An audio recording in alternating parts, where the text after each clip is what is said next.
আজকে বাসায় রান্না করেছিলাম রুই মাছের মাথা দিয়ে মুড়ি ঘন্ট।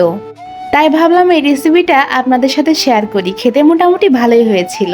কথা না বাড়িয়ে রেসিপিটা শুরু করা যাক। আমি 2 কাপ মতো মুগের ডাল নিয়েছিলাম। তারপর দুটো তেজপাতা দিয়ে প্রথমে একদম লো হিটে 10-15 মিনিট খুব ভালোভাবে এই মুগ ডালগুলোকে ভেজে নিব। মুগ ডাল কিন্তু রান্না করার আগে অবশ্যই ভেজে রান্না করবেন, তাহলে এর ফ্লেভারটা খুব সুন্দর আসে। এদিকে ভাজা হতে থাক, ততক্ষণে আমি রুই মাছের মাথাটা মাখিয়ে রাখবো। আমি 2 পিস রুই মাছের মাথা নিয়েছিলাম। তারপর একটু লবণ, হলুদ এবং শুকনা মরিচের গুঁড়া দিয়ে খুব ভালোভাবে আমি এগুলোকে মাখিয়ে নিব। এই তো এবার একটু কিছুক্ষণ রেস্টে রেখে দিব। এদিকে মাছটা মাখাতে মাখাতে আমার কিন্তু ডালটা ভাজাও অলমোস্ট কমপ্লিট হয়ে গিয়েছে। এই তো এবার আমি এটাকে খুব ভালো মতো ঠান্ডা পানিতে ধুয়ে নিব। তারপর একটা প্যানে খুব ভালো মতো গরম করে নিয়ে আমি বেশ কিছুটা তেল অ্যাড করেছি। এবার যে মাছের মাথাগুলো রেখেছিলাম এইগুলো এক এক করে দিয়ে আমি মাছগুলোকে খুব ভালোভাবে মতো ভেজে নেব।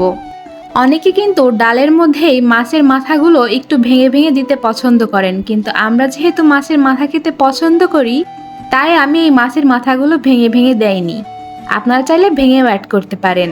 এদিকে আমি আরেকটা স্পেশাল জিনিস রেডি করছিলাম, সেটা হলো 1/2 কাপ পোলাও চাল কিছুটা পানিতে একটু ব্লেন্ড করে নিয়েছি। তারপর যেই তেলে মাছ ভেজেছিলাম সেই তেলের মধ্যেই 4-5টা শুকনা মরিচ, 3-4টা দারচিনি এবং 4-5টা এলাচ খুব ভালো মতো লাল হয়ে আসা পর্যন্ত ভেজে নিব। তারপর এর মধ্যে বেশ খানিকটা পেঁয়াজ কুচি অ্যাড করেছি। পেঁয়াজগুলো একটু ভাজা হয়ে গেলে এর মধ্যে আমি এখানে অ্যাড করেছিলাম রসুনের কোয়া। ডালের মধ্যে পেঁয়াজ রসুন যত বেশি হবে ডালের স্বাদটা কিন্তু ততই বেড়ে যায়। তারপর এখানে বাটা মশলা অ্যাড করেছিলাম আদা বাটা, রসুন বাটা এবং জিরা বাটা। এগুলোকেও খুব ভালো মতো আমি মশলার সঙ্গে মিশিয়ে নিচ্ছিলাম। একটু ভাজা ভাজা হয়ে গেলে এখন আমি এখানে শুকনা মশলাগুলো অ্যাড করব। এই যেমন ধরুন লবণ, পরিমাণ মতো হলুদের গুঁড়া এবং একটু কালারের জন্য আমি শুকনা মরিচের গুঁড়া অ্যাড করেছি। আপনারা চাইলে কিন্তু এটাকে স্কিপও করতে পারেন। তারপর আবারও খুব ভালো মতোই মশলাগুলোকে আমি একসাথে মিশিয়ে নিচ্ছিলাম। মশলাগুলোকে যত বেশি কষাবেন রান্নাটা কিন্তু তত বেশি ভালো হবে। তারপর অ্যাড করেছি বেশ কিছুটা কাঁচামরিচ। এটা চাইলে আপনারা বাড়িয়ে কমিয়ে নিতে পারেন এবং মশলাটা কষানোর জন্য আমি পানি ব্যবহার করেছিলাম।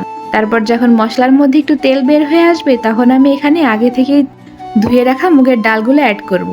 এবার এগুলোকে খুব সুন্দরভাবে আমাকে সময় নিয়ে ভেজে নিতে হবে। আমি প্রায় 5 থেকে 6 মিনিট এই ডালগুলোকে খুব সুন্দরভাবে ভেজে নিব।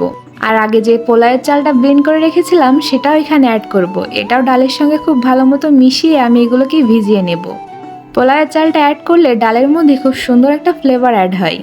এটা কিন্তু আপনার কোনোভাবে স্কিপ করবেন না। যখন ডালটা এরকম ঝুরঝুরে হয়ে ভাজা হয়ে যাবে তখন কিন্তু আমি এখানে একদম গরম গরম পানি অ্যাড করেছি। এটা কিন্তু ময়লা পানি নাই, যে জারটার মধ্যে পোলাওয়ের চাল ব্লেন্ড করেছিলাম সেই জার ধোয়া পানি এখানে ব্যবহার করেছি। ডালটা কেমন তার উপরে ডিপেন্ড করবে এখানে পানি কতটা প্রয়োজন। ডালটা যখন প্রায় 60% মতো ফুটে গিয়েছে তখন আমি এখানে আগে থেকে ভেজে রাখা মাথাগুলো অ্যাড করেছি এবং আবারও খুব সামান্য পরিমাণে পানি অ্যাড করেছি। পানিটা দিয়ে আমি খুব ভালো মতো মাছগুলোকে মিশিয়ে নিচ্ছিলাম এবং কিছুক্ষণ আমি এখানে ঢাকনা দিয়ে রাখবো। একদম শেষে আমি এখানে একটু বাগার দিয়ে নিব। একটা প্যানে তেল গরম করে আমি এখানে কিছুটা পেঁয়াজ কুচি এবং রসুন কুচি অ্যাড করেছি। তারপর একটু লাল লাল করে ভাজা হয়ে গেলে এখানে আমি গোটা জিরা অ্যাড করেছি। এটাকে খুব ভালো মতো ভাজা হয়ে গেলে তারপর আমি ডালের মধ্যে এগুলোকে অ্যাড করব।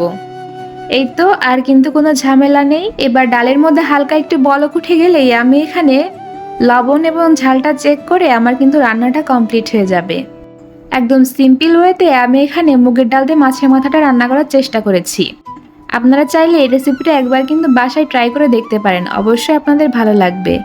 আর রান্না করার আগে চেষ্টা করবেন মাছের মাথা এবং মুগের ডালটা যেন খুব সুন্দর হয়। এইগুলো টাটকা হলে রান্না কিন্তু খুব মজা হবে। যাই হোক, আজকে এই পর্যন্তই। আমার ভিডিওটা কেমন লাগলো অবশ্যই কমেন্ট করে জানাতে ভুলবেন না এবং আমার পেজটা ফলো করে পাশে থাকবেন। Thanks for watching.